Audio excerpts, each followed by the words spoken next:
నమస్తే, నేను ప్రహర్షిని. Welcome to people forum debate. దగ్గరలో ఎన్నికలైతే లేవు, ఇది ఎలక్షన్ ఇయరే కాదు. కానీ తెలంగాణలో మాత్రం గతంలో ఎన్నడూ చూడని రాజకీయాలు కనిపిస్తున్నాయి.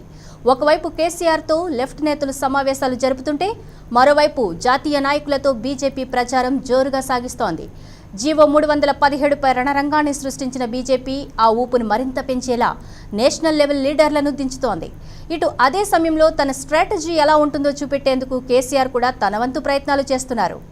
అసలు కేసీఆర్కు వామపక్ష నేతలతో కలవాల్సిన అవసరం ఏమొచ్చింది? థర్డ్ ఫ్రంట్ ఏర్పాటులో తెలంగాణ సీఎం పాత్ర ఎంత? గత ఎన్నికల్లో ఎత్తుకున్న ఫెడరల్ ఫ్రంట్ నినాదం ఎక్కడికి వెళ్ళింది? బీజేపీ కొత్త ఎత్తుగడలేంటి? తెలంగాణలో మరోసారి ముందస్తు కథనాలు వాస్తవమేనా? ఈ అంశాలపై people broadcasting company PBC people forum డిబేట్ని ఏర్పాటు చేసింది. ఈ చర్చలో పాల్గొనేందుకు మనతో పాటు ఉన్నారు టీఆర్ఎస్ నుండి కర్నె అరవింద్ గారు, అలాగే టీపీసీసీ సెక్రటరీ కోట్ల శ్రీనివాస్ గారు, పొలిటికల్ అనలిస్ట్ జయరాం గారు. అందరికీ నమస్తే అండి. ముందుగా మనం పొలిటికల్ అనలిస్ట్ జయరాం గారిని అడుగుదాం. జయరాం గారు, తెలంగాణలో ముందస్తు ఎన్నికలు ఉంటాయనే ఒక ప్రచారం జరుగుతోంది. ఇందులో వాస్తవం ఎంత అంటారు? మీకు ఏమనిపిస్తోంది ప్రస్తుత పరిణామాలు చూస్తుంటే? అంటే కేసీఆర్ గారు ఎప్పుడు ఏదైనా ఎక్కడ ఏదైనా చేయగలరు. అంటే ఇక్కడ ఎలక్షన్లు జాగల ఎలక్షన్లను క్రియేట్ చేయగలరు, లేకపోతే రాళ్ళల్లో పూలు చేయగలరు, లేకపోతే అక్కర్లేదు అనుకున్నప్పుడు ఎదుటి వ్యక్తిని తీర్చి ఎక్కడో కూడా పాత్ర వేయగలరు. అంటే ఒకప్పుడు ఇదే ఉద్యమాలను నాశనం చేసింది కేసీఆర్. వామపక్షాలను పూర్తిగా నివారించింది కేసీఆర్. వామపక్ష ఉద్యమాలకు ఫుల్ స్టాప్ పెట్టింది కేసీఆర్. ఏకంగా ధర్నా చౌకనే తీసిపడేశాడు. అంటే ఇక్కడ ధర్నాలు, తెలంగాణ రాగానే ధర్నాలే లేవనే ఒక దుర్మార్గం. అంటే ఎన్నో కష్టాలు నష్టాలు ఇప్పటికీ కన్నీళ్ళ వెదలున్నా కూడా ఆ వెదలను చెప్పుకోకుండా చేసింది కేసీఆర్. అంటే మీకు రాజకీయ చరిత్ర లోపల నాకు ఊహ తెలిసి ఒక 20-25 సంవత్సరాల నుంచి నేను తరోగా పాలిటిక్స్ని గమనిస్తూ ఉంటే, ఏ పార్టీ ఉన్నా కూడా ధర్నా చౌక్ క్లోజ్ చేయలేదు. ఏ పార్టీ ఉన్నా కూడా వాళ్ళకు వాక్ స్వతంత్రాన్ని, వాళ్ళ ఎక్స్ప్రెసివ్గా వాళ్ళ బాధల్ని కష్టాలని చెప్పుకున్నారు. దానికి వామపక్షాలు 60 గజాల ఇంట్లో కొంచెం మొదలుకుంటే ఏకంగా ఎలక్ట్రిసిటీ బిల్లులు పెరిగినప్పుడు, కరెంటు ఛార్జీలు ఇతర పెరిగినప్పుడు కూడా వామపక్షాలు గొంతెత్తి నిలదీసేటిగా. అలాంటి వామపక్షాలకు ఇప్పుడు కేసీఆర్కు ఏ రకమైన భయం పుట్టింది అంటే బీజేపీ దూపన భయం పుట్టింది. అంటే కాంగ్రెస్తోని గేమ్స్ ప్లే చేసినట్టు అనుకున్నాడికి బీజేపీతో ప్లే చేయడం. అంటే కాంగ్రెస్ని అంటే నమ్మించి మోసం చేసినట్టు బీజేపీని కూడా మనం సపోర్ట్ చేస్తున్నాం కాబట్టి బీజేపీ మనల్ని ఏమీ చేయదు, బీజేపీ మన చెంత రాదు. కానీ బీజేపీ స్ట్రాటజీ వేరు, బీజేపీ పాలసీ వేరు. ఒకనొక టైం లోపల వాళ్ళ పక్కనున్న వ్యక్తులు కూడా బీజేపీ నిలదీసి కడిగి ఆర్చి తీసిన దాఖలాలు చాలా సందర్భాల్లో ఉన్నాయి. అట్లానే కేసీఆర్ పెద్ద వింతేం కాదు, గొప్పం కాదు. కేసీఆర్ తను గొప్పగా ఫీల్ అయింది బీజేపీ, కానీ కేసీఆర్ బీజేపీని పొంచి పేసి ఉంచింది కేసీఆర్ గారు. ఈరోజు కేసీఆర్కి వచ్చేసి వామపక్షాలు గుర్తుకొచ్చేసినాయి. ఎప్పుడు కూడా మీకు పదే సందర్భాల లోపల ఎదుటి వ్యక్తి భయాందోళనకు గురైనప్పుడు, రాజకీయంగా ఇక దెబ్బ పడతా అనుకున్నప్పుడు చంద్రబాబు నాయుడు కూడా అప్పుడు వామపక్షాలకు చుట్టూ తిరిగాడు. చంద్రబాబు నాయుడు కూడా టీఆర్ఎస్ దగ్గరికి పోయాడు. చంద్రబాబు నాయుడు కూడా తను వాళ్ళను ఫ్రంట్ రైట్ లెఫ్ట్ కూర్చోబెట్టుకున్నాడు. ఇవన్నీ సహజం. అంటే ఇప్పుడు కేసీఆర్ పెద్ద దీంట్లో మినహాయింపు ఏం కాదు. అంటే రాజకీయాల లోపల ఎప్పుడు పూర్తిగా శత్రువు ఉండరు, పూర్తిగా మిత్రులు ఉండరు. అంటే నిరంతర శత్రువులు, నిరంతర మిత్రులు, శాశ్వత శత్రువులు, శాశ్వత మిత్రులు ఎవరికి ఉండరు. దాంట్లో కేసీఆర్ మినహాయింపు ఏం కాదు. కానీ కేసీఆర్ అవసరాల కోసము ఈరోజు అదే తన అవసరాల అక్కర్ల కోసము ఈరోజు వామపక్షాలకు వెళ్ళి తప్పితే, మరి వామపక్షాలు పదే అడుగుతున్నాయి, నిలదీస్తున్నాయి. 3 ఎకరాల భూమి ఎక్కడిపోయింది, దళితుల సాధారికత ఎక్కడ పోయింది, దళిత బంధు ఎక్కడ పోయింది, ఇవన్నీ అడుగుతున్నాయి. మరి ఇవన్నీ అడుగుతూ కేసీఆర్తోనే వామపక్షాలు ఏ విధమైన వైఖరి పెట్టుకొని ఎట్లా దోస్తాన్ చేస్తే ఇది చూడాలి. నిజం కేసీఆర్ ఇప్పుడు వామపక్షాలను నాశనం చేయడానికి కేసీఆర్ ప్రధాన కారణం. కాంగ్రెస్ని ఎంత దెబ్బ కొట్టిండో కాంగ్రెస్కు అంతకు పతిందలుగా దెబ్బ కొట్టింది వామపక్షాలు. మరి ఇప్పుడు వామపక్షాలకు ఏ విధంగా దోస్తానికి వస్తుంది అంటే, నేను ఒకనొక టైం లోపల హుజూర్ నగర్ ఎలక్షన్స్ అప్పుడు వామపక్షాలు ఒక స్టేజ్ లోపల కేసీఆర్ గారికి, టీఆర్ఎస్ పార్టీకి దోస్తాన్ని చేద్దాం అనుకున్నాయి. కానీ నిష్పక్షపాతంగా మేము చేయమని చెప్పేసి. కానీ అలాంటి వైఖరి ఇంకా ఉన్నదా, లేకపోతే కేసీఆర్ వాళ్ళలో పడతారా? ఒకవేళ కనుక కేసీఆర్ వాళ్ళలో పడి కాంగ్రెస్ నష్టపోయినట్టుగా అంతకంటే రెట్టింపు మళ్ళీ నష్టపోతారా? ఇప్పుడు బీజేపీ దగ్గర పప్పులుడుకోవు కాబట్టి కేసీఆర్ తన అవసరాన్ని బట్టి, తన ఉనికిని బట్టి, తన అక్కర్లను బట్టి తను రంగులు మారుస్తూ పోవడం అనేది కేసీఆర్కు ఈ కొత్త వింతేం కాదు. ఫర్ ఎగ్జాంపుల్ మీకు ఒక విషయం చెప్తాను. ప్రధానంగా నక్సలైట్ల ఏజెండా నా ఏజెండా అని బహిరంగంగా ప్రకటించింది కేసీఆర్. దాంతోపాటు ఎంఆర్పిఎస్ ఉద్యమం బలంగా ఉన్నప్పుడు, ఎంఆర్పిఎస్ చాలా గొప్పగా ఉద్యమం చేస్తున్నప్పుడు, వర్గీకరణ కోసం చేసినప్పుడు ఆ టైం లోపల దళిత సీఎంను ప్రకటించింది కేసీఆర్. మళ్ళీ భూమిని చేసినప్పుడు, భూమి కోసం చర్చలు జరుగుతున్నప్పుడు, భూమి కోసం అది ఉన్నప్పుడు కాంగ్రెస్ ప్రభుత్వం లోపల వైఎస్ రాజశేఖర్ ఉన్నప్పుడు లేదు దళితులకు భూమికి కష్టాలు నష్టాలతో ఉన్నారు, వాళ్ళకు 3 ఎకరాలు నేను ప్రభుత్వం వస్తే 3 ఎకరాల భూమి ఇస్తా అని చెప్పి అప్పుడు ప్రకటించాడు. అంటే ఏ అవసరాన్ని బట్టి అక్కరం బట్టి కేసీఆర్ ప్రకటిస్తుంటాడు, ప్రకటనలు మాత్రమే చేస్తూ ఉంటాడు కానీ అది పాటించాడు. అంటే కేసీఆర్కు తన అక్కర కోసము వసుదేవుడు గార్ధకాలు పట్టుకున్నట్టు కేసీఆర్ దేనికైనా సిద్ధమే. కాకపోతే వసుదేవుడు గార్ధకాలు పట్టుకోవడంలో గొప్పతనం ఉంది. ఎందుకంటే శ్రీకృష్ణుడు లాంటి ఒక మహోన్నతమైన వ్యక్తిని అందించిండు వసుదేవుడు. మరి ఈయన వీళ్ళతోని నేను దయచేసి తప్పుగా అన్నిలా భావించొద్దు. గార్ధకాలు పట్టుకోవడం అనేది నేను గార్ధగా వామపక్షాలను సంబోధించడం లేదు, అవసరం కోసం. అంటే వసుదేవుడు అనే గాడిద కాదు, ఆయన ఒక ఉన్నతమైన వ్యక్తి, ఒక మహోన్నతమైన వ్యక్తి. అంటే ఇక్కడ వీళ్ళు కూడా లెఫ్ట్ పార్టీస్ కూడా ఒక మహోన్నతమైన ఉద్యమాలు చేసే లెఫ్ట్ పార్టీలు తన అవసరం కోసం ఇట్లా రంగులు మార్చుకున్నట్టుగా వీళ్ళ దగ్గరికి చేరితే అది ఏ విధంగా ఉంటుంది అంటే, మీకు ఉత్తరప్రదేశ్ లోపల బీఎస్పీతోని స్నేహం చేసేటప్పుడు లెఫ్ట్ రైటు ఒకవైపు వచ్చి బీఎస్పీ, మరొక వైపు బీజేపీ ఉన్నప్పుడు కాంశీరామ్ గారు ఒక మాట చెప్పారు. ఒకవేళ కనుక నాకు కాలు నొప్పులు ఉన్నప్పుడు, నేను ప్రయాణం చేయాలనుకున్నప్పుడు నాకు గుర్రం అక్కర్లేదు, గాడిదైనా కావాలని. అప్పుడు బీజేపీ అధినాయకత్వం ఆయన పక్కనే ఉంది, సపోర్ట్లు కొట్టింది. ఆయన సంబోధించింది గాడిదని స్పష్టంగా సంబోధించింది బీజేపీనే. అద్వానీ గారు ఉన్నారు, వాజ్పేయి ఉన్నారు, ఈయన బహిరంగంగా పక్కన లెఫ్ట్ అండ్ రైట్ పెట్టుకుని కూర్చొని మాట్లాడాడు. అంటే అంతటి ధైర్యం ఉన్న వ్యక్తి, అంతటి ఒక నిబద్ధత, రాజకీయంగా ఒక వ్యక్తిత్వం ఉన్న వ్యక్తి కేసీఆర్ కాదు. అంటే ఆయన చెప్పడానికి, ఆయన చేయడానికి, ఆయన పెట్టిన భావజాలానికి, కేసీఆర్ చేయడానికి, ఆయన చెప్పిందేమో ఎస్సీ ఎస్టీ బీసీ మైనారిటీల కోసము నేను కలిసి ప్రయాణం చేస్తా అని చెప్పాడు. ఈయన చెప్పిందే వచ్చేసి ఓన్లీ కులం కోసమో లేకపోతే కొన్ని వర్గాల కోసం, కొంతమంది కోసం ఈయన ప్రయాణం చేస్తాడు. కానీ ఇలాంటి వ్యక్తితోని ఇప్పుడు కూడా వామపక్ష పార్టీలు దోస్తాన్ని చేస్తాయనేది $1 మిలియన్ ప్రశ్న. ఈరోజు రాజకీయంగా వాళ్ళకు ఇబ్బందులు ఉండొచ్చు, కానీ రాజకీయంగా కొంత ఒడదొడుకులు ఉండొచ్చు, కానీ రాజకీయంగా ఈయనతో కలిసి పనిచేస్తారని నేనైతే అనుకోను. ఈయన కలిసే క్రమం లోపల వాళ్ళు కలుస్తారు అనుకుంటే మాత్రం అంతకంటే అమాయకులు లేరు.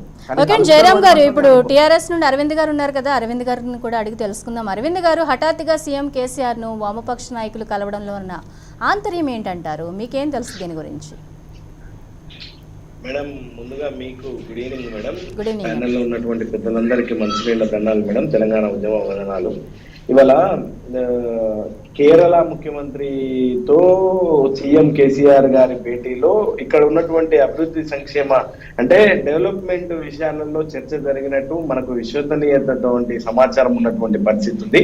అంతేకాకుండా బీజేపీ పార్టీ ఇవాళ దేశానికి అనేక రంగాల లోపల అంటే ఒకవైపు ప్రభుత్వ రంగ సంస్థలు అమ్మేయడము, తర్వాత సమైక్య స్ఫూర్తికి విరుద్ధంగా వాళ్ళు పనిచేస్తున్నటువంటి తీరు పైన ఇక్కడ ఉన్నటువంటి ఆ పార్టీ నుంచి వామపక్ష పార్టీలకు సంబంధించినటువంటి నాయకులందరూ కూడా మొన్న శనివారం రోజు ముఖ్యమంత్రి కేసీఆర్ గారితో చర్చించినటువంటి విధానాల్ని మనం అందరం చూసినటువంటి సందర్భం ఉంది మేడం.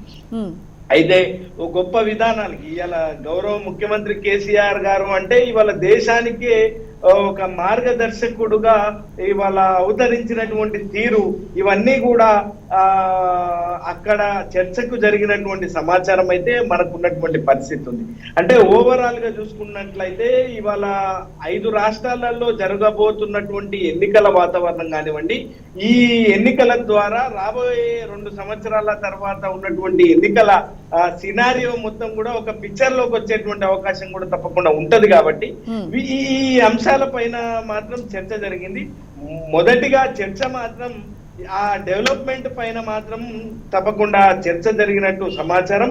అంతేకాకుండా వాళ్ళు వివరిస్తున్నటువంటి బీజేపీ పార్టీ దేశానికి ప్రమాదకరంగా మారినటువంటి అంశం పైన మాత్రం ప్రధానంగా చర్చ జరిగినటువంటి సందర్భం మనకు కనిపిస్తున్నటువంటి విధానం ఉన్నది మేడం. ఇవాళ బీజేపీ పార్టీకి సంబంధించినటువంటి వాళ్ళు గతంలో, ఇవాళ ఏం కొత్త ఏం కాదు, గతంలో 2017 మార్చిలో కూడా కేరళ ముఖ్యమంత్రి గారు వచ్చి మర్యాద పూర్వకంగా కలిసిండ్రు.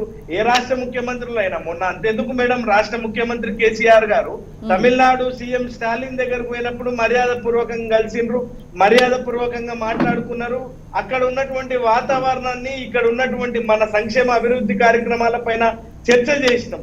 ఇవి అంటే రాష్ట్ర ముఖ్యమంత్రులు ఎవరు వచ్చినా కూడా మర్యాద పూర్వకంగా రావాల్సి ఉంటది. వాళ్ళు మహాసభలు, కేంద్ర మహాసభలు, జాతీయ మహాసభలు జరుగుతున్నప్పుడు వారు వచ్చే క్రమంలో కేసీఆర్ గారు ఆహ్వానించిండ్రు, దాన్ని మన్నించి వారు వచ్చిన తర్వాత సాధారణంగా జరిగేటువంటి అభివృద్ధి పైన చర్చ మాత్రం ప్రధానంగా జరిగిందనేటువంటి విషయం మాత్రం మనకు విశ్వసనీయటువంటి సమాచారం మనకున్నటువంటి విషయం ఉన్నది మేడం. తప్పకుండా ఇక్కడ కేసీఆర్ గారికి ఒక విధానం చాలా స్పష్టంగా ఇవాళ మనకు కనిపిస్తున్నటువంటి పరిస్థితి ఉంది మేడం. గతంలో రైతుల గురించి ఇవాళ వాళ్ళు లేవనెత్తినటువంటి, వాళ్ళు రద్దు చేసినటువంటి రైతు చట్టాల గురించి వాళ్ళు ఇప్పటి వరకు దాదాపుగా ఆ ఢిల్లీ సరిహద్దు ప్రాంతాలలో దాదాపుగా 700 పైచిలకు మంది రైతులు చనిపోతే కనీసం వాళ్ళ పైన నష్టపరిహారం కూడా ప్రకటించినటువంటి దౌర్భాగ్యమైనటువంటి స్థితిలో ఇవాళ బీజేపీ పార్టీ ఉన్నటువంటి, కేంద్ర ప్రభుత్వం ఉన్నటువంటి పరిస్థితి ఉంది. కాబట్టి ఇవాళ అంతేకాకుండా రైతు ఏమంటారు, మన విద్యుత్ చట్టాలను కూడా మీరు రద్దు చేయాలి సుమా అనేటువంటి విషయంలో గతంలో కేంద్రంలో ఇవాళ జాతీయ పార్టీలకు మనం విజ్ఞప్తులు చేసినాం మేడం. ఇవాళ కాంగ్రెస్ పార్టీ ఏ ఒక్క రోజు సోనియా గాంధీ గారు మాట్లాడరు, రాహుల్ గాంధీ గారు మాట్లాడరు.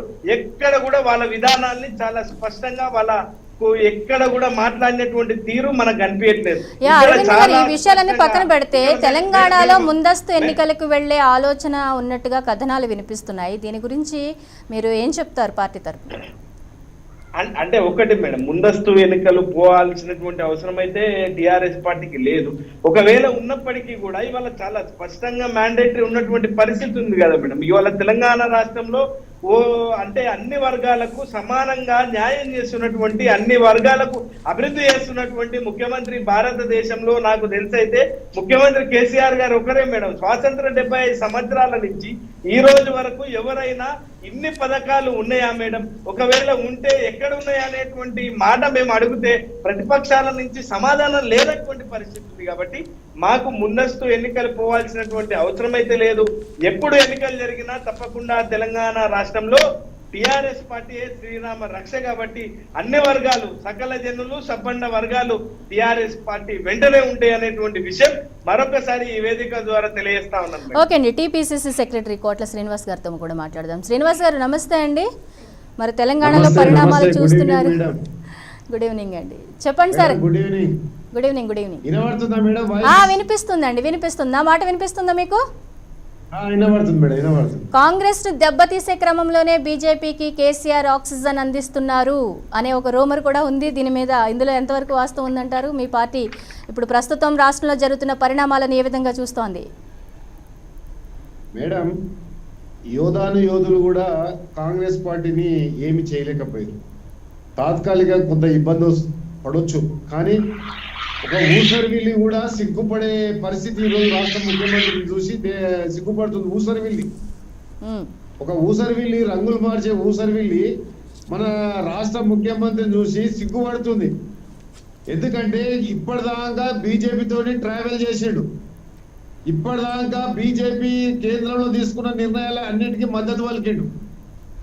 ఏ ముఖ్యమంత్రి ఏ దౌర్భాగ్య పరిస్థితి కేంద్ర ప్రభుత్వానికి అన్ని రకాలుగా అండదండలు అందించి ఈ రోజు రాజకీయ లబ్ధి కోసము వామపక్షాలు ఎంబడి పోతుందంటే వామపక్షాల వాళ్ళు ఆలోచించుకోవాలి.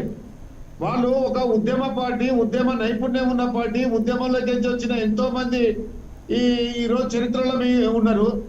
అట్లాంటి వాళ్ళు ఇట్లాంటి అబద్ధం ముఖ్యమంత్రి ఎంబడి పోతున్నారు అంటే వాళ్ళకు ఇప్పటికే కామ్రేడ్లకు కాలం చెల్లింది.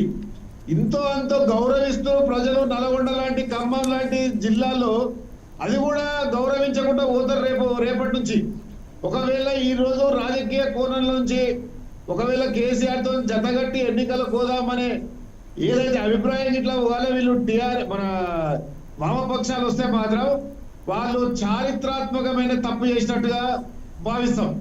ఎందుకంటే కేసీఆర్ గారు ప్రతి ఉప ఎన్నికల్లో ఒక అబద్ధాలు ఆడతాడు. ప్రతి ఉప ఎన్నికల్లో ఏదో ఒక సాకు చెప్పి తన పబ్బం గడిపించుకోవడానికి ఎన్నో అబద్ధాలు చెప్తాడు. ఈ రోజు బీజేపీ అయిపోయింది, గతంలో మాతో ఉన్నాడు, చంద్రబాబు నాయుడుతో అయిపోయింది. చంద్రబాబు నాయుడుతోని బీజేపీతోని మంచిగా ఉంటూనే చంద్రబాబు నాయుడుతో మంచిగా ఉంటూనే పోయి ఒకసారి ఎన్నికలు ఇక్కడ ఆంధ్రప్రదేశ్ లో ఎన్నికలు అయిపోయినాయి. ఎప్పుడో పోయి హర్యానా బీజేపీ పార్టీ డాష్ మీద కనబడ్డాడు ఇదే ముఖ్యమంత్రి. అంటే పూటకు ఒక స్థిమితం లేదు, ఒక అంశం మీద ఒక స్థిరమైన స్టాండ్ లేని ముఖ్యమంత్రి. ఏ బై ఎలక్షన్ లా ఎన్ని హామీలు ఇచ్చి ఎన్ని నెరవేర్చిండు మనం ఒకసారి ప్రశ్నించుకోవాలి. అదే విధంగా 7 సంవత్సరాలలో మేడం వింటురా? వినిపిస్తుంది, చెప్పండి.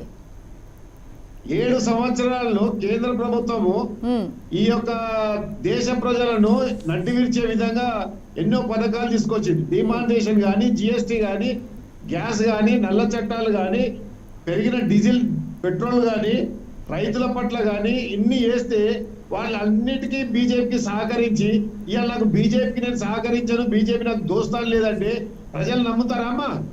తెలంగాణ రాష్ట్ర ప్రజలు అంతా గొర్రెలా మేకలా? కనుక అవన్నీ గమనిస్తారు.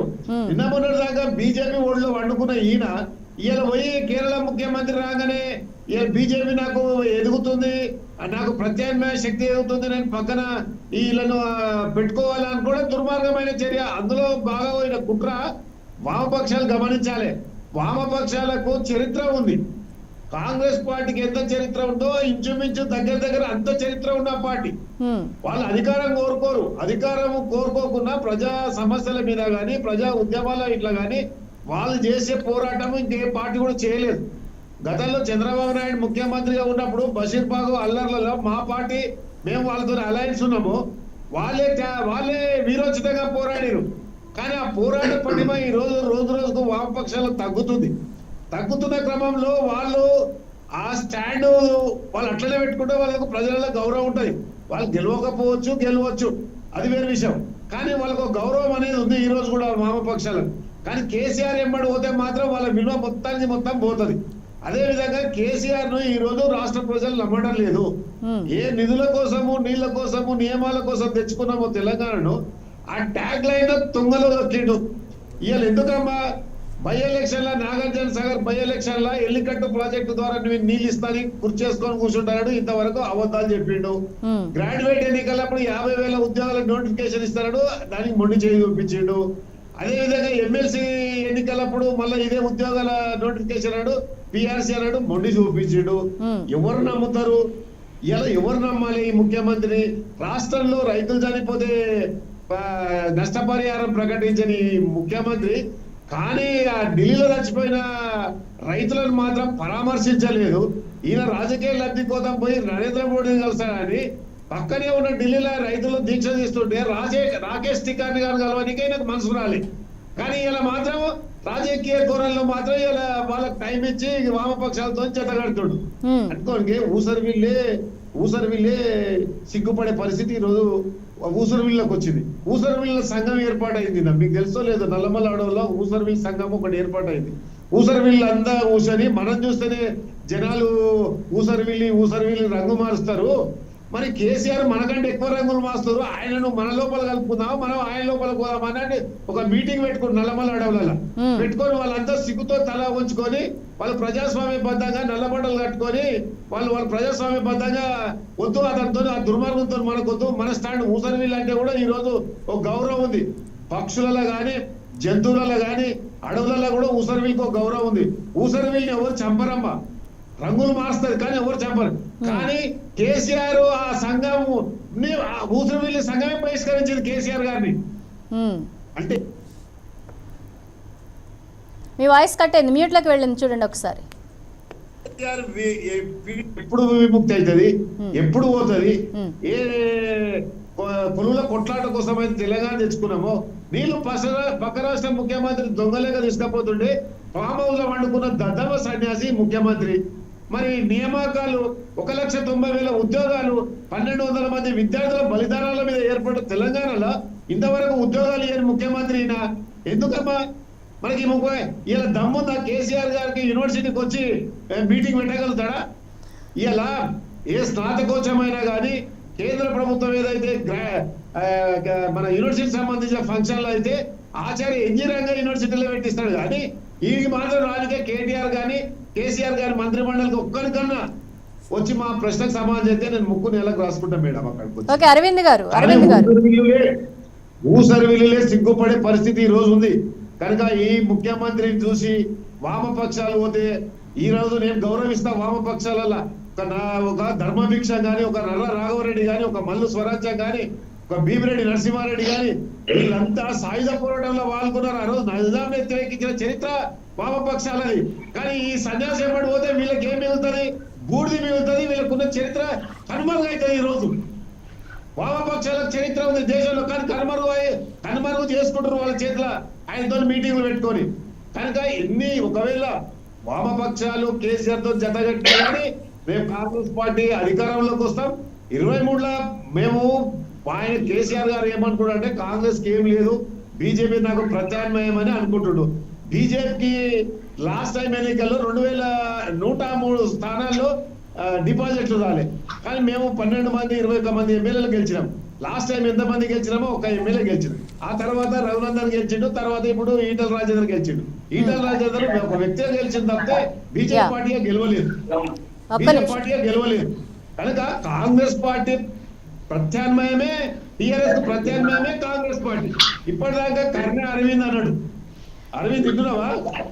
అరవింద్ గారు పాయింట్ కూడా రేస్ చేస్తున్నారు, మీరు గ్యాప్ ఇస్తే ఆయన మాట్లాడతారు. మన అరవింద్ నువ్వు ఒక మాట మాట్లాడుతూ ఢిల్లీలో రైతులు చనిపోతే కాంగ్రెస్ పార్టీలో ఏం పట్టించుకోవాలంటే మీ కేసీఆర్ పోయినా లేకుంటే నరేంద్ర మోడీ పోయినా, రాహుల్ గాంధీ ప్రియాంక గాంధీ ఓలే, లఖన్కేరి సంఘటనకు ప్రియాంక గాంధీ ఓలేదా? ప్రియాంక గాంధీ అరెస్ట్ కాలేదా? రాహుల్ గాంధీ నిర్బంధం చేయలేదా? ఈ దుర్మార్గమైన నరేంద్ర మోడీ ప్రభుత్వం మీ ముఖ్యమంత్రి అక్కడున్న చనిపోయిన 700 మంది రైతులకు ఇది 3 లక్షల రూపాయలు ప్రకటించాడు. మరి ఇక్కడ ఒడ్ల కళ్ళాల మీద చనిపోతున్న రైతులకు ఏం ప్రకటిస్తాడు? అమ్మ తల్లికి అన్నం పెట్టాడు అంటే చిన్నమ్మకు బంగారు గాజులు తొలగించాడు. ఆ చందనల్లా ఈ రోజు కేసీఆర్ గారు ఉన్నారు. కేసీఆర్ పతనం ఎప్పుడో స్టార్ట్ అయింది. ఆయన ప్రత్యామ్నాయం ఎత్తుకుంటుండు. ఆ ఎత్తుకునే భాగంగా ఈ ఎత్తుగడలు ఆయన చిత్తు కావడం 100%. దాంట్లో కాంగ్రెస్ పార్టీకి వచ్చే నష్టమే లేదు. ఆయన వామపక్షాలతో పెట్టుకొని ఇంకోటితోనే పెట్టుకొని గతంలో చంద్రబాబు నాయుడుతో పెట్టుకొని ఏం సాధించిండు? ఇప్పుడు కాంగ్రెస్ పార్టీ ఒంటరిగా పోటీ చేస్తుంది. కాంగ్రెస్ పార్టీ ఇలా ప్రజలు ఎదురు చూస్తున్నారు. నేను గ్రామాల్లో తిరుగుతున్నా మేడం. ఇప్పుడే మీరు ఫోన్ చేయకముందే, మీ కోఆర్డినేటర్ ఫోన్ చేయకముందే నేను జనగామ నుంచి వస్తున్నాను. జనగామ సభ్యత్వ కార్యక్రమానికి నేను కోఆర్డినేటర్. గ్రామాలలో కన్నీళ్లతో శాపిస్తున్న ఈ రాష్ట్ర ప్రభుత్వాన్ని మహిళలు, ముఖ్యంగా మీరు కూడా ఒక మహిళనే. మీరు ఇప్పుడు ఇక్కడ టీవీ నుంచి ఇంటికి పోయిన తర్వాత గ్యాస్ ఆన్ చేస్తే మీ కళ్ళ పొంటి నీళ్ళు వస్తాయి, ఉల్లిగడ్డ పోస్తే మీ కళ్ళ పొంటి నీళ్ళు వస్తాయి. ఈ సమాజానికి మంచిదేనా? 30 రోజులు ఉంటే 40 సార్లు పెట్రోల్ డీజిల్ ధర వేస్తారా ప్రభుత్వం? ఎప్పుడైనా పెరిగిందా? కాంగ్రెస్ పార్టీ అధికారంలో ఉన్నప్పుడు ఇంత ఘోరం, ఇంత దారుణ ప్రభుత్వాలు, కేంద్ర రాష్ట్ర ప్రభుత్వాలు అంటే సీఎం జూటా పిఎం జూటా దోనో మిల్కే దేశకు లూటా అన్నట్టు 2 కేంద్ర రాష్ట్ర ప్రభుత్వాలు ఇలా మొత్తము భారతదేశాన్ని, తెలంగాణ రాష్ట్రాన్ని సర్వనాశనం చేస్తున్నాయి. ఓకే అండి, బీజేపీ నుండి వీరేంద్ర బాబు గారు కూడా డిబేట్ లో జాయిన్ అయ్యారు. వారితో కూడా మనం మాట్లాడదాం, వారి గురించి సమాధానం చెప్తారు. ఒక్క నిమిషం మేడం.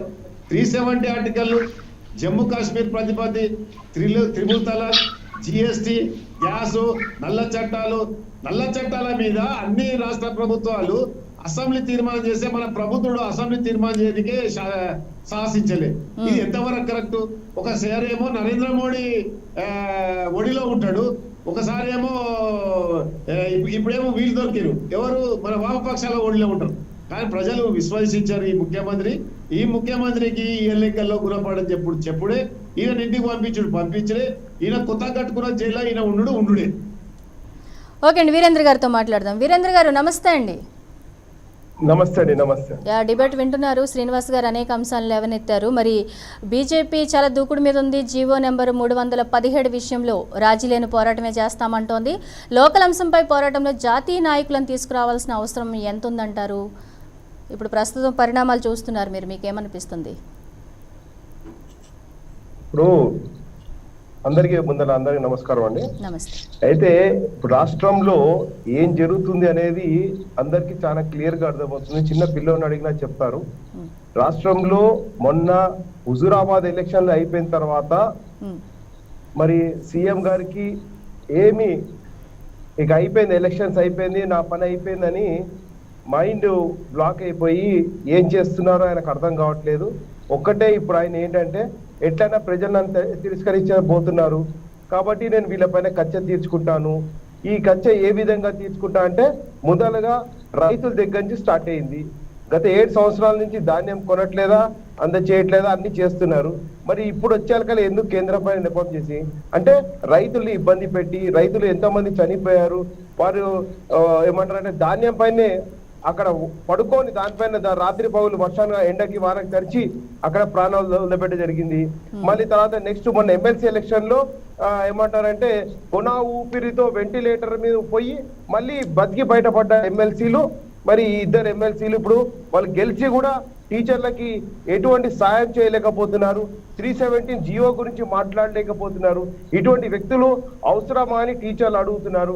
టీచర్లకి ఎవరు సాయం చేయలేరన్న ఒక భయం భ్రాంతులతో టీచర్లు సూసైడ్ చేసుకొని మరి గుండెపోటుతో మరణిస్తుంటే ఈ ప్రభుత్వం కానీ ఒక ఎడ్యుకేషన్ మినిస్టర్ కానీ మరి ఎవరైనా నో తెరిచి లేకపోతే వాళ్ళ ఇంటికి వెళ్ళి కలవడం కానీ మళ్ళీ ఇక్కడ ఉన్న అట్లాగే టీఎన్జిఓ నాయకులు అందరూ నిద్రపోతున్నారు.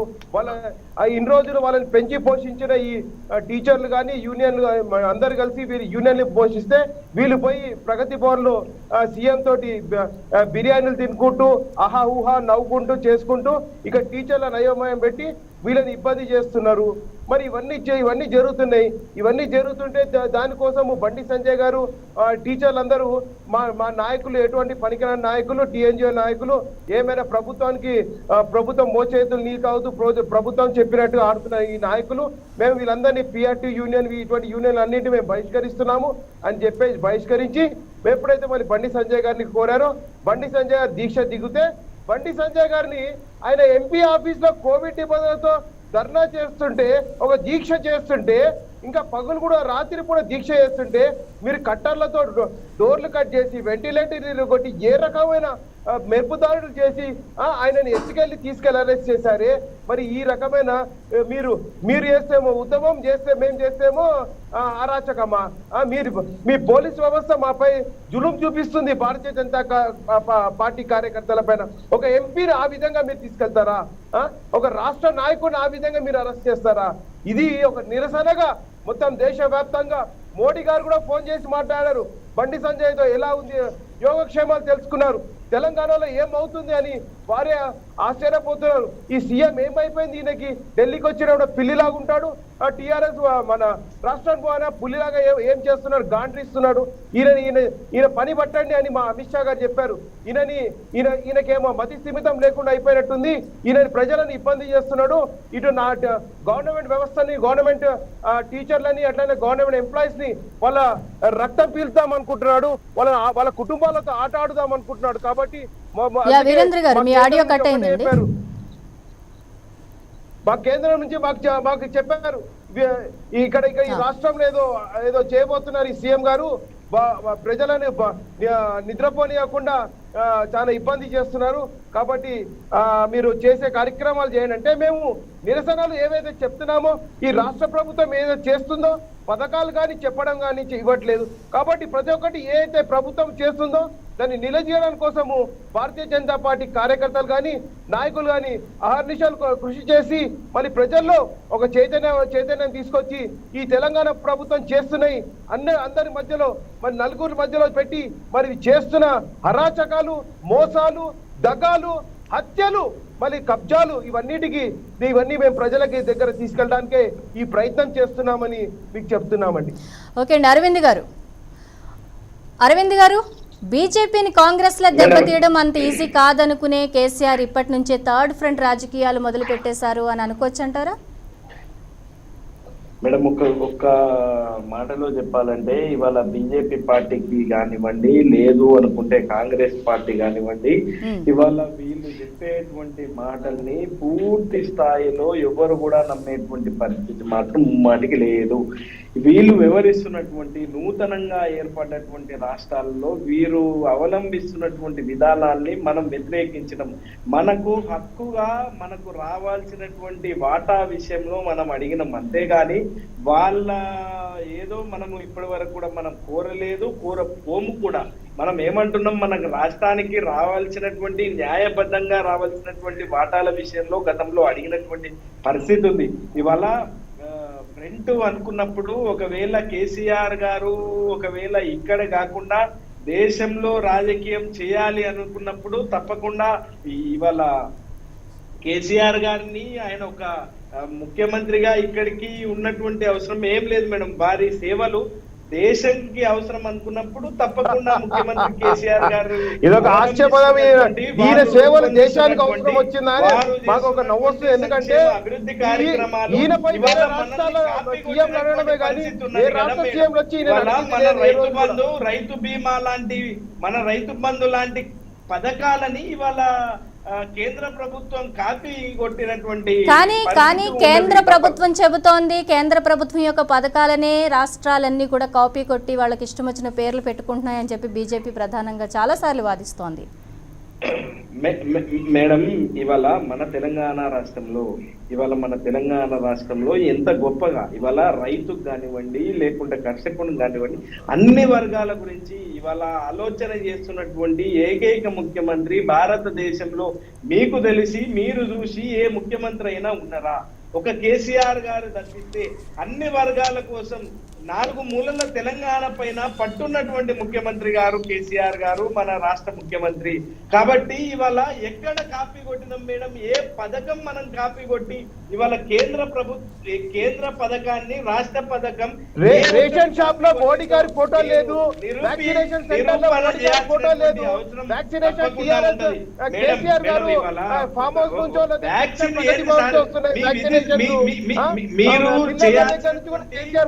నుంచి మీరు సివిల్ సప్లైస్ లో కూడా మోడీ గారు ఫోటో పెట్టకుండా మీరు ఏం మాట్లాడుతున్నారు? పథకాలు కేంద్ర పథకాలు తీసుకొచ్చి పథకాలు పెట్టుకొని మీరు మాట్లాడాలనుకుంటారు, ఇంకేదో మాట్లాడతారు.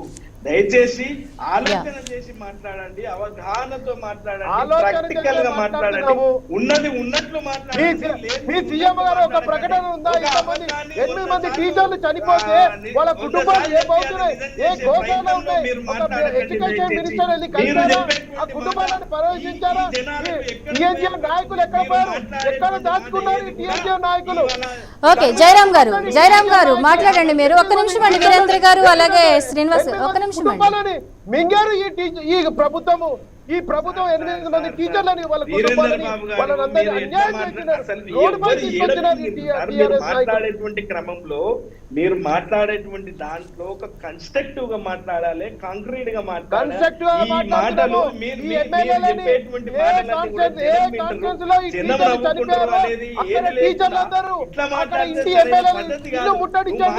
భారతీయ జనతా పార్టీ కార్యకర్తలు ఏ అసెంబ్లీ అయితే టీచర్లు చనిపోయారో ఆ ఎమ్మెల్యే ఇంటిని ముట్టడిస్తారు. మిమ్మల్ని ఇంటికి పరిమితం చేస్తాం భారతీయ జనతా పార్టీ నాయకులు ఏమనుకుంటున్నారు? ఖబర్దార్ టీఆర్ఎస్ నాయకులారా, మీరు ఇష్టారాజ్యం అనుకుంటున్నారా? తెలంగాణ మీరు ఏమనుకుంటున్నారు? తెలంగాణలో మీరు ఇంకా ఒక్క నిమిషం వీరేంద్ర గారు, ఒక్క నిమిషం ఆగండి. శ్రీనివాస్ గారు చెప్పండి.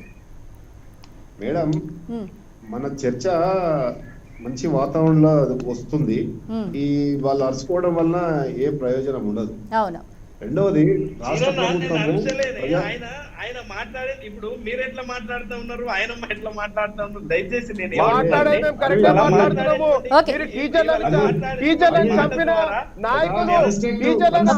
ఒక్క నిమిషం ఆగండి. శ్రీనివాస్ గారిని మాట్లాడండి.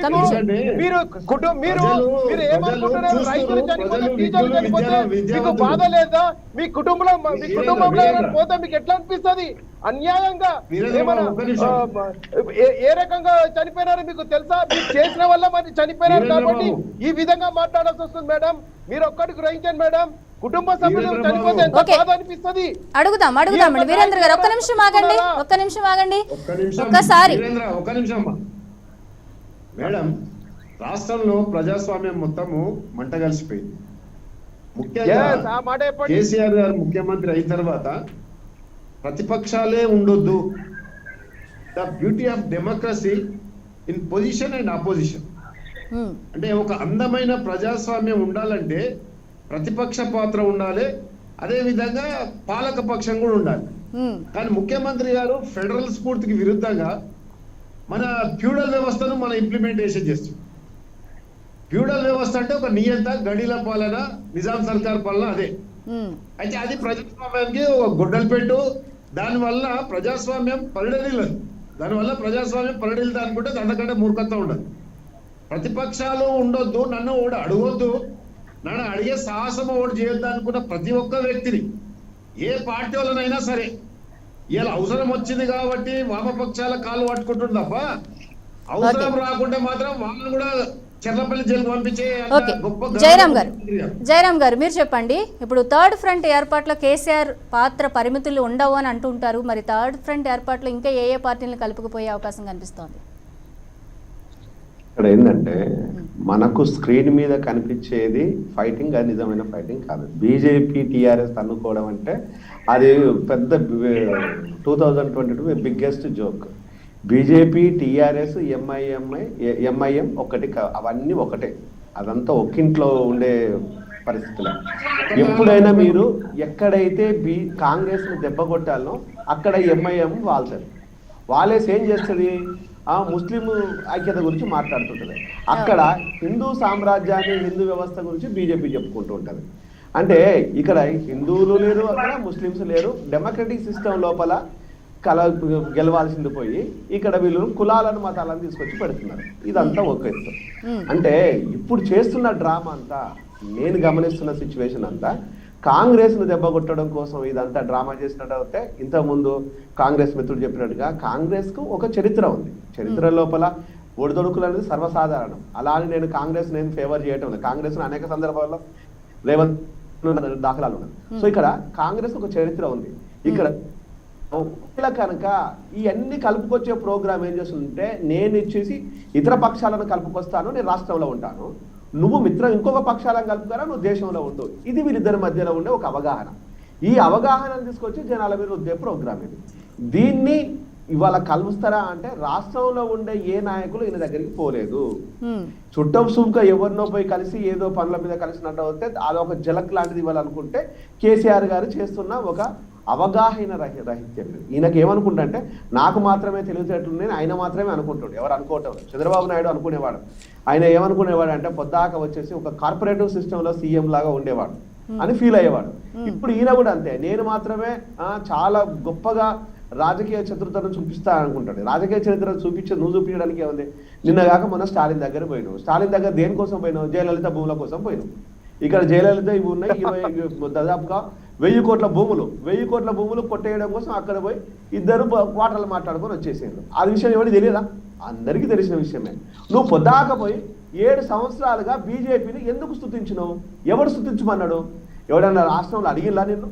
డిమాండేషన్ ఇక్కడికి వచ్చి డిమాండేషన్ ఉన్నప్పుడు వచ్చేసి నేను పీక్తా పొడుస్తా చేస్తా అన్నాడు. డిమాండేషన్ లోపల వాటాలు మాట్లాడుకొని రాగానే డిమాండేషన్ పోయింది. ఆ తర్వాత అనేక చట్టాల లోపల అంటే డిస్ప్యూటెడ్ చట్టాలు ఏవైతే ఉన్నాయో అన్నింటిలో నువ్వు కోఆపరేట్ చేసినావు. ఒక్కసారి కూడా త్రిపుల్ తలాక్ విషయంలో కూడా నువ్వు మాట్లాడకపోతుంది. అంటే ఏ విషయంలో మాట్లాడినోడు ఇప్పుడు నీకు నొప్పిగా వస్తున్నా అంటే ఒకదాన్ని గీతను పెద్దగా చేసి చూపించినంత మాత్రాన చిన్న గీత కాదు. కాంగ్రెస్ను దెబ్బ కొట్టాలనుకున్నంత మాత్రాన కాంగ్రెస్ ఎక్కడికి పోదు. కాకపోతే బీజేపీ రూపం లోపల ఆయన దెబ్బ కొట్టడానికి ఎక్కడైతే పెట్టి పోషించుకుంటూ ఇబ్బందులు పెడుతున్నా అనుకుంటున్నాడో ఆ బీజేపీ నుంచే ఈయనకు ఎఫెక్ట్ పడడం అనేది ఖాయం. ఎందుకంటే బీజేపీ నేను ముందు చెప్పినట్టే బీజేపీ కాంగ్రెస్ లాగా అయ్యో పాపం పోనీలే అని సోనియా గాంధీ అమ్మ అనుకున్నట్టుగా ఇక్కడ మోడీ సార్ ఏమనుకోడు, అమిత్ షా సార్ ఏమనుకోడు. వాళ్ళు తొక్కి పెట్టి నారా తీస్తే మామూలుగా ఉండదు. డెఫినెట్గా ఆ డిఫరెన్షియాలిటీ తెలిసిపోతుంది. అది తెలుస్తుంది కాబట్టే ఇటువైపున కొంత అవగాహనతోని తను ముందే సర్దుకునే ప్రోగ్రాం పెట్టిండు. అంటే రాత్రికి రాత్రి నేను ఒకటే అడుగుతున్నాను టీఆర్ఎస్ మిత్రులని, మీరు 750 మందికి 3 లక్షల చొప్పున అనౌన్స్ చేశారు. అదే పంజాబ్ లోపల 450 మందికి రాహుల్ గాంధీ వచ్చేసి 5 లక్షల చొప్పున డిస్ట్రిబ్యూట్ చేశారు. అక్కడ పంజాబ్ లోపల రైతులకు చనిపోయిన వాళ్ళు చెప్పారు. పార్లమెంట్ సాక్షిగా మా దగ్గర డేటా లేదంటే రాహుల్ ఏం చేసిందంటే, నా దగ్గర డేటా ఉంది, మేము డబ్బులు డిస్ట్రిబ్యూట్ చేశాం కాబట్టి మేము ఆ డేటా మేము ఇస్తాము, నువ్వు చూడు అని చెప్పాడు. అక్కడ ఆన్సర్ లేదు, అక్కడ కేసీఆర్ కు నోట మాట రాలేదు. ఆయన అప్పుడు మాట్లాడాడంట. ఈయన ఇక్కడ కూర్చొని అక్కడ ఇత్తనాలు వేస్తాడంట ఢిల్లీ లోపల, రైతులకు 3 అన్నారు. 45 రోజుల లోపల 250 మంది రైతులు రాష్ట్రంలో చచ్చిపోతే నయా పైసా ఇవ్వలేదు. కేసీఆర్ అసలు ఎవరిని మోసం చేద్దామని, ఇక్కడేమో 45 రోజులలో 200 మంది చచ్చిపోతే పైసలు ఇయ్యడు, రాష్ట్రంలో దేశం లోపల చచ్చిపోతేనేమో పైసలు ఇస్తాడు. అనౌన్స్ మాత్రమే, పైసలు ఇవ్వట్లేదు. మనం ఇది గుర్తుపెట్టుకోవాలి, అనౌన్స్మెంట్ వేరు, డబ్బులు ఇవ్వటం వేరు. రాహుల్ గాంధీ అక్కడ డబ్బులు ఇచ్చిండు, కేసీఆర్ అనౌన్స్మెంట్ చేసిండు. బీజేపీ వచ్చేసి మాకు లిస్టే లేదని చెప్తున్నది. అంటే ఇంతకైనా దుర్మార్గం ఏదైనా ఉన్నదా? నువ్వు మోసం చేసినట్టు, కాంగ్రెస్ ను మోసం చేసినట్టు బీజేపీని చెయ్యలేవు. బీజేపీని పెంచి పోషించింది కేసీఆర్ గారు, బీజేపీని నెత్తి మీద పెట్టుకున్నది కేసీఆర్ గారు. రేపు బీజేపీ ఈయన నెత్తి మీద చెయ్యి పెట్టినట్టు అవుతే ఈయన స్వయంకృత అపరాధమే. ఈయన స్వయంకృత అపరాధాన్ని కప్పిపుచ్చుకోవడం కోసము ఇక్కడ థర్డ్ ఫ్రంట్ అనే ఒక సినిమాను చూపిస్తున్నాడు. ఈ థర్డ్ ఫ్రంట్ ఇవాళ కొత్తగా రాలేదు, ఎలక్షన్ల ప్రతిసారి ముందు ఇదే ఫ్రంట్ వస్తుంటది, ముందస్తు ఎన్నికలకు పోతూ ఉంటాడు. ఈ థర్డ్ ఫ్రంట్ అనే విషయానికి వచ్చినప్పుడు నీ జెండా ఏంటి, నీ ఎజెండా ఏంటి? మాయావతి ఒకవైపు పిఎం కావాలంటారు, దీదీ ఒకవైపు పిఎం కావాలంటారు, నువ్వు ఒకవైపు పిఎం కావాలంటావు. దేశానికి ఎంతమంది పిఎంలు ఉంటారు? అసలు మీరు చేసిన పనులు ఏమున్నది? ప్రజల కోసం మీరు ఏం చేశారు?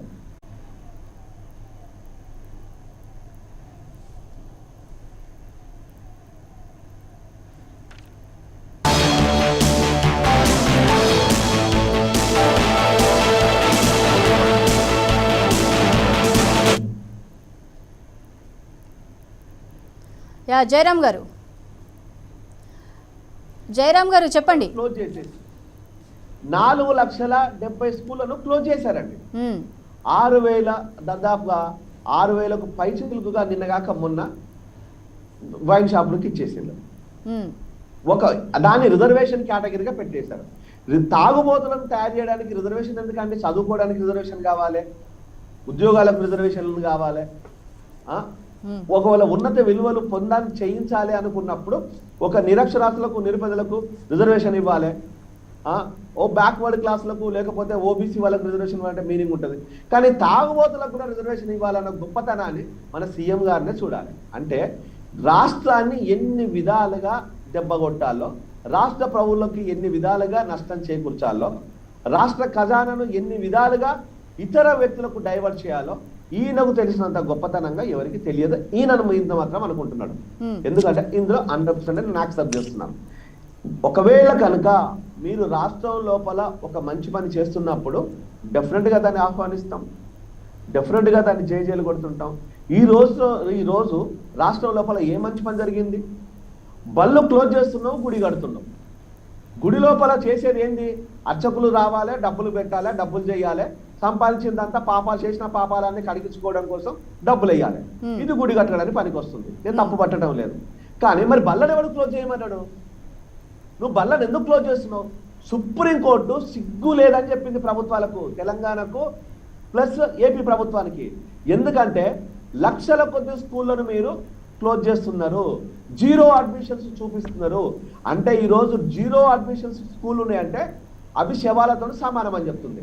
అంటే ఈరోజు శవాలతో సమానంగా ఉన్న విద్యా వ్యవస్థను, వైద్య వ్యవస్థను ప్రజలకు అందించాల్సింది పోయి ఈరోజు వాటి ప్రాణాలను ఉసూరు వంటి తీసేసి కార్పొరేటివ్ వ్యవస్థను బతికిస్తున్న కేసీఆర్ ప్రభుత్వానికి ఎన్ని రకాలుగా గొప్పతనం అని చెప్పాలి నేను? అంటే నేను చెప్పాల్సింది, ఈరోజు కాంగ్రెస్ అయినా పర్వాలేదు, నా తెలుగుదేశం అయినా పర్వాలేదు, నా బీజేపీ అయినా పర్వాలేదు, ప్రజలకు ద్రోహం చేసినట్టు అవుతే ఎవరినైనా నిలదీస్తాం, అలా డౌట్ ఏం లేదు. కానీ ఈరోజు కేసీఆర్ పదే పదే పదే పదే రికరెంట్ గా మోసం చేసుకుంటుంది. నిన్న కాక మొన్న దళిత బంధు 4వ నవంబర్ 4వ తారీఖున దళిత బంధు ఎక్కడికి పోయింది? ఎక్కడికి పోయినా? ఎవడన్నా ఇయ్యొద్దని చెప్పిండా? అసలు అనౌన్స్ చేయమన్నోడు ఎవడు? ఇయ్యొద్దని పక్కన పెట్టు, అనౌన్స్ చేయమన్న వాళ్ళు ఎవరు? దళితులు వచ్చి నేను ఏమన్నా అనౌన్స్ చేయమన్నారా? అంటే ఒక డ్రామాటిక్ స్టోరీ. 2018 ఆగస్టు ఫస్ట్ రోజు ఇదే డెవలప్మెంట్ ప్రోగ్రామ్ మీద, అంటే షెడ్యూల్డ్ కాస్ట్ డెవలప్మెంట్ ప్రోగ్రామ్ కింద దీన్ని అనౌన్స్ చేసిన ఈయనే ఆ రోజు ఎలక్షన్లకు ముందు, ఏది 2018 ఎలక్షన్ ముందుకు అప్పుడు అనౌన్స్ చేశాడు. మళ్ళీ మొన్న ఎలక్షన్ ముందు ఇప్పుడు అనౌన్స్ చేశాడు. అంటే ఇది ఎలక్షన్ల డ్రామా తప్పితే ప్రజలకు ఉపయోగపడే డ్రామా ఎప్పుడు కూడా చేయడు. అంటే కేసీఆర్ రంగులు మార్చడం లోపల, అవసరాలకు అక్కర్లకు పార్టీలతో జతకట్టడం లోపల, లేకపోతే మోసం చేయటం లోపల, లేకపోతే వెన్నుపోటు పోయటం లోపల కాంగ్రెస్ ని ఎన్ని రకాలుగా మోసం చేయాలో అన్ని రకాలుగా మోసం చేసిన చిన్నపిల్లగాడికి కూడా తెలుసు, అలా డౌట్ ఏం లేదు. ఇన్ని రకాలుగా మోసం చేసి కూడా మళ్ళీ ఈ రోజు వామపక్షాలు నిజంగా వెళ్తే నేను అనుకోను, వెళ్తే మాత్రము చరిత్రలో ఇంతకంటే దుర్మార్గం ఇంకోటి ఉండదు, ఇంతకంటే దుర్మార్గం ఇంకోటి ఉండదు. అంటే ఎప్పుడైనా కూడా వామపక్షాలు అంటే ఉద్యమ నేపథ్యంతో ఎప్పుడు కూడా అధికారం వైపు కాకుండా ఉద్యమాన్ని రేకెత్తించే వామపక్షాలు ఈరోజు దొర గడిల కింద మోకరెళ్తాయని నెట్టి పరిస్థితిలో అనుకోవటం లేదు, అనుకోను కూడా. ఓకే శ్రీనివాస్ గారు, కేసీఆర్ మనసులో ఏముంది అంటే సూటిగా స్పష్టంగా మీ పార్టీకి ఏం అర్థమవుతోంది?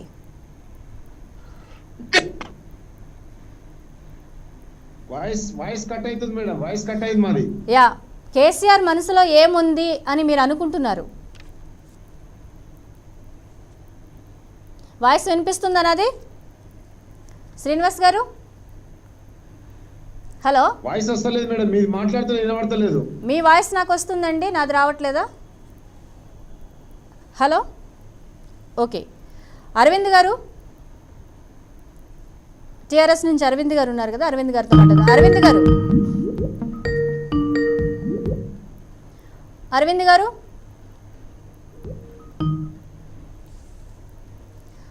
ఓకే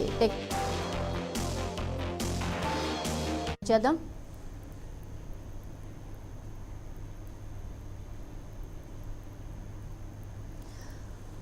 దగ్గరలో ఎన్నికలైతే లేవు, ఇది ఎలక్షన్ ఇయరే కాదు, కానీ తెలంగాణలో మాత్రం గతంలో ఎన్నడూ చూడని రాజకీయాలు కనిపిస్తున్నాయి.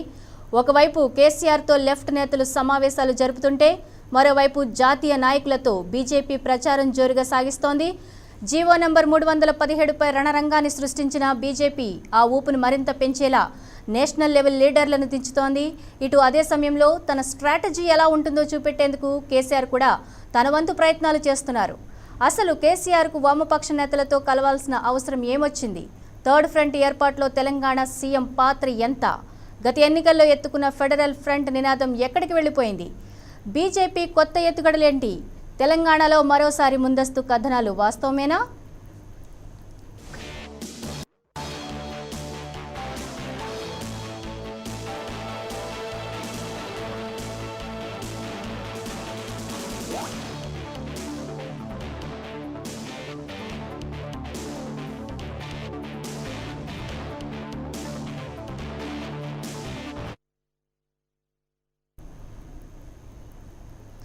యా జయరామ్ గారు, వచ్చే ఎన్నికల్లో ఖచ్చితంగా కమలం పార్టీ తన హవా కొనసాగిస్తుంది, తన పవర్ ఏంటో చూపిస్తోంది అని కమలం నాయకులు అంటున్నారు. ఇది జరిగే అంటే ఎంతవరకు స్కోప్ ఉందంటారు బీజేపీకి? ఇప్పుడున్న పరిస్థితిని కంపేర్ చేస్తే అండి కొంత ఊపు ఉండొచ్చు. ఎందుకంటే ఇక్కడ ఎక్కువ స్కోప్ బీజేపీకి తెలంగాణలో స్కోప్ ఉంది, అందులో ఏమాత్రం డౌట్ లేదు. కాకపోతే అది అధికారం దిశగా ఉంటుందా అనేది మాత్రం $1 మిలియన్ ప్రశ్న. ఎందుకు ఇక్కడ ఏది ఉన్నా లేకున్నా కూడా కాంగ్రెసే ప్రత్యామ్నాయంగా టీఆర్ఎస్ ఉంటుంది. ఆ కాంగ్రెస్ ప్రత్యామ్నాయంగా ఉంటది కాబట్టి కాంగ్రెస్ ను దెబ్బ కొట్టడం కోసము ఇది మూకుమ్మడిగా చేస్తున్న ఒక డ్రామా. ఎప్పుడైనా కూడా ఒకవేళ కనుక బీజేపీ కనుక అంతటి సత్తా కనుక ఉన్నట్టయితే, బీజేపీకి అంత చేసినట్టు ఉన్నట్టయితే సంతోషిద్దాం. కానీ బీజేపీకి అంత ఉందని ఎవరు కూడా అనుకోవటం.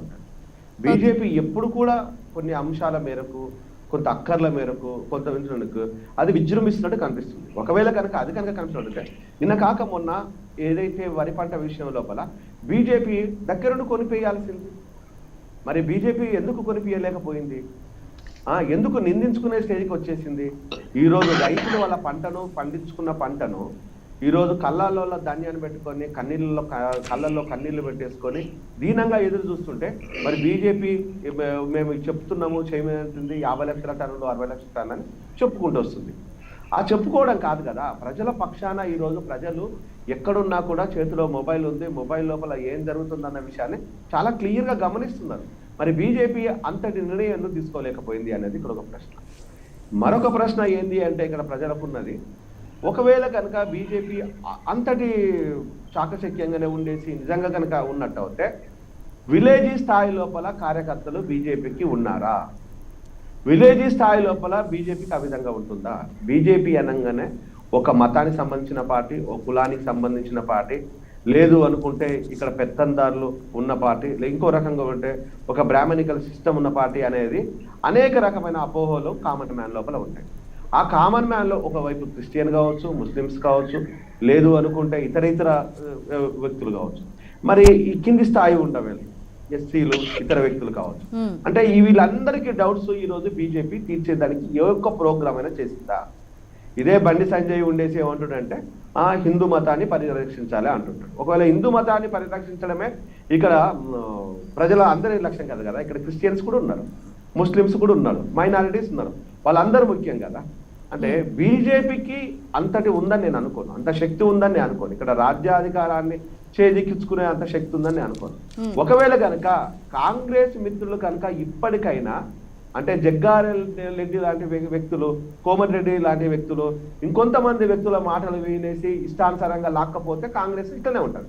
అంటే కాంగ్రెస్ ను ఎవరు దెబ్బకొట్టారు? కాంగ్రెస్ నాయకులు మాత్రమే కాంగ్రెస్ ని దెబ్బకొట్టారు. కొత్త వాళ్ళు బయట వాళ్ళు వచ్చి కాంగ్రెస్ ని దెబ్బకొట్టారు. కాంగ్రెస్ లో ఉన్న జంగారెడ్డి కాంగ్రెస్ ని దెబ్బకొడుతున్నారు. ఇప్పుడు రేవంత్ ఒకవైపు చేస్తూ ఉంటే అక్కడ రేవంత్ ను దెబ్బకొట్టడం కోసము జగ్గారెడ్డి వచ్చేసి ఇక్కడ ఒక స్టేట్మెంట్ ఇస్తుంటాడు. అంటే ఇక్కడ అంతటి స్వేచ్ఛ ఓన్లీ కాంగ్రెస్ లోనే ఉంటది, మీకు మిగతా పార్టీలో అలా స్వేచ్ఛ కనిపించదు. ఎప్పుడు కూడా ఇప్పటికైనా కూడా కాంగ్రెస్ ఒక్కటిగా ఉండేసి ఒక మాట మీద ఒక తాటి పైన ఉన్నట్టు అయితే గ్రౌండ్ లోపల ఉన్న ఆ ఓటింగ్ పోలరైజేషన్ ని క్యాచ్ చేయగలిగితే కాంగ్రెస్ కు ఫ్యూచర్ ఉంది. అందులో నాకు ఏ విధంగా సెకండ్ గా వచ్చేది కానీ లేకపోతే టిఆర్ఎస్ కు గట్టి పోటీ ఇచ్చేది కాంగ్రెస్ మాత్రమే. ఎవరు నమ్మిన ఓవల బీజేపీ అనే దాన్ని ఇప్పుడు పెంచి పోషిస్తున్నట్టుగా రెండు పార్టీలో ఉన్న ఒప్పందం లాగా ప్రజలు అనుకునే స్థితి లోపల ఉంది. ఈ రోజు కామన్ మ్యాన్ కూడా అరే నిన్నటిదాకా కలిసి ఉన్న వాళ్ళు ఈ రోజు ఎందుకు తన్నుకుంటున్నారు అనే కాడికి వస్తుంది. అంటే ఈ తన్నుకునే అంశాలు ఎప్పుడు అంటే ఇప్పటికిప్పుడు ఎప్పుడు గొడవలు రావు కదా. అంత గొడవలు రావడానికి ఏమున్నది? సరే మీరు నిజంగా వడ్ల విషయంలో నేను గొడవలు వచ్చినాయి అంటే మరి కొన్నారా?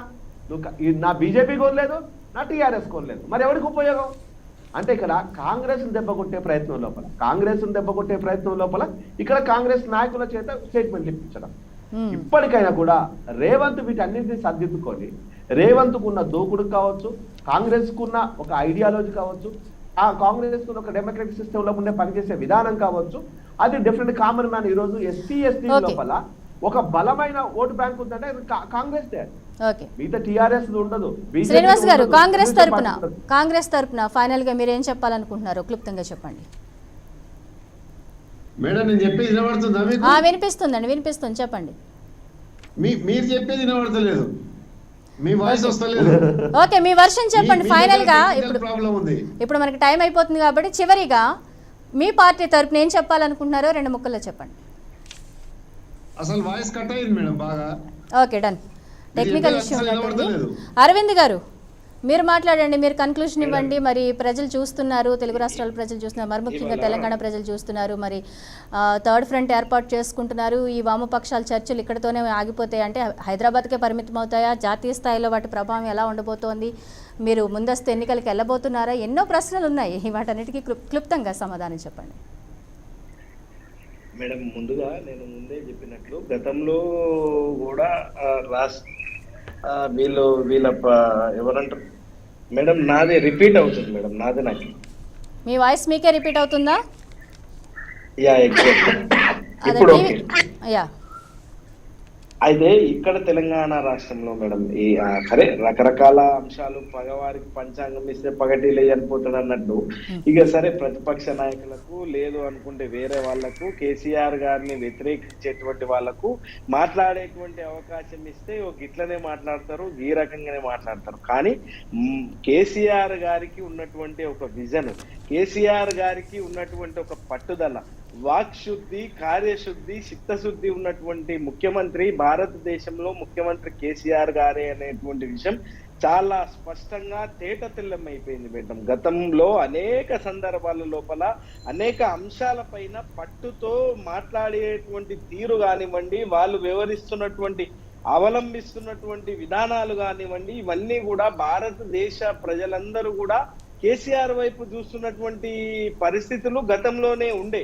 సరే, తప్పకుండా ఒకవేళ కేసీఆర్ గారి సేవల్ని కావాలి అనుకున్నప్పుడు తప్పకుండా వారే ప్రధానమంత్రి కావాలి అనుకుని దేశ ప్రజలందరూ కోరుకుంటే మాత్రం తప్పకుండా అది వేరే అంశం. అయితే ఇక్కడ మేడం, అయితే ఇవాళ మీరు లేవనెత్తుతున్నటువంటి, లేదు అనుకుంటే అన్నవాళ్ళు లేవనెత్తుతున్నటువంటి అంశాల విషయంలో చాలా కాంక్రీట్ గా నేనేమంటున్నా అంటే రైతు బంధు విషయంలో వారు మాట్లాడినారు. రైతు బంధు అనేటువంటి విషయం ఇవాళ 50,000 కోట్ల రొక్కం ఇచ్చి రైతుల దుఃఖం తీర్చినటువంటి ముఖ్యమంత్రి కేసీఆర్ గారు కాదా మేడం? ఇవాళ అన్నదాతలందరూ కూడా కేసీఆర్ గారికి కృతజ్ఞతలు తెలియజేస్తలేరా మేడం? మీ ఊర్లో, మా ఊర్లో, అన్ని ఊర్లో ఓకే అరవింద్ గారు, మీరు మన డిబేట్ నుంచి డైవర్ట్ అవుతున్నారు, వేరే అంశాలన్నీ మాట్లాడుతున్నారు కానీ దీని గురించి మాట్లాడలేదు. జయరాం గారు కన్క్లూజన్ ఇస్తే బాగుంటుంది అనిపిస్తోంది. ఫైనల్ గా జయరాం గారు మీరు 1 minute లో కన్క్లూజన్. ఇప్పుడు దీంట్లో ఏమిటంటే టిఆర్ఎస్ ప్రభుత్వం ప్రజలకు కనుక ఇప్పుడు అరవింద్ చెప్పినట్టుగా ప్రజలకు అంటే రైతులు చనిపోయిన 250 మంది రైతులు చనిపోతే ఆ రైతులు దేనికోసం చనిపోయినలో టిఆర్ఎస్ ప్రభుత్వం ఆన్సర్ లేదా వాళ్ళ దగ్గర? నేను పదే అడుగుతాను. రైతులు చనిపోయారు 45 రోజులలో 250 మంది చనిపోతే ఆ చనిపోయిన చావుల గురించి పేపర్లు రాస్తుంది తప్పితే నీ టీ న్యూస్ లో ఎప్పుడైనా చూపించావా? నువ్వు ఎప్పుడైనా ఏ రోజైనా మాట్లాడావా? అవి కళ్ళకి కనిపించలేదా? మెదడుకి ఎక్కలేదా? ఎప్పుడు కూడా అంటే ఇవి చెప్పుకోవడానికి భజన చేస్తుంటా చూస్తున్నారా మీరు? ఈ భజన చేసే బ్యాచ్ ని టిఆర్ఎస్ పగడబందిగా ప్లాన్ చేసుకుంటుంది. ఆ భజన చేసిన వాళ్ళకు మొన్న పదవులు ఇచ్చింది, చైర్మన్ పోస్టులు ఇచ్చిండ్రు.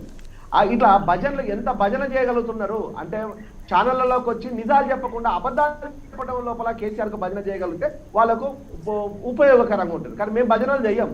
మేము ప్రజలకు గొంతుకలము, ప్రజల కోసం మాట్లాడే వ్యక్తులము, ప్రజా శ్రేయస్సు కోసం మాట్లాడే వ్యక్తులం. అక్కడ నా కాంగ్రెస్ ఉన్నది, నా టీఆర్ఎస్ ఉన్న, నా బీజేపీ ఎవరు ఉన్నా కూడా ప్రజల కోసం డెఫినెట్ గా నిలదీస్తాం. ఈరోజు కేసీఆర్ కోసం కాదు, లేకపోతే మేము మాట్లాడేది ప్రజల కోసం. కేసీఆర్ మాకు శత్రువు కాదు. కేసీఆర్ మాకు ఒక రకమైన ముఖ్యమంత్రి. మా కేసీఆర్ ముఖ్యమంత్రిగానే గౌరవిస్తున్నాం కాబట్టే కేసీఆర్ చెప్తున్నాం. కాంగ్రెస్ చెప్తే ప్రయోజనం ఉన్నదా?